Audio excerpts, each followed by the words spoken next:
কাকা হ্যাঁ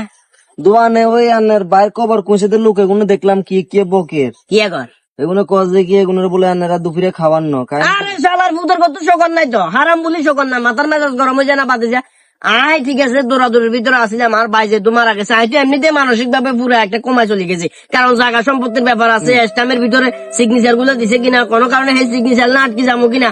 এই যে ব্যাপারগুলো একটা চিন্তিত আছিলাম এর ভিতরে এগুলো আইসে আইবার ওরে কয়জন আনটা যাই এরকম কোদাইল তারপর খন্তা টন্তা আসিল যে কষ্ট করছে 1000 করে 2 জনটা 2000 টাকা দিছি ওরা গোড়া দিন স্কুলের উঠ করে জমিনেতে কাজ করে যে এগুনের বেতন ব্যয় 500-600 টাকা হয় এগুলো কবরিয়ে কুঁজিতে কতক্ষণ লাগছে সর্বোচ্চ 9 থেকে 20 মিনিট আধা ঘন্টা 1 ঘন্টা না 1 ঘন্টা না বলে 1000 টাকা করে দিছি অঙ্কা বুঝে আন্না ব্যাপার করে অঙ্কা যায় তোর মতো আরে কাকা এগুলোর বাচ্চাকে খাওয়াই দিলে কি তো বাদ বাতি যায় খাবাইনো ঠিক আছে আমি তো তোরে কইলাম আর ভাই মারা যাবে আর বাপ তো মারা গেছে আরো আগে এখন আর বাপ মারা যাওয়ার আর ভাইও যদি মারা যায় অনাকাঙ্ক্ষিত কোনো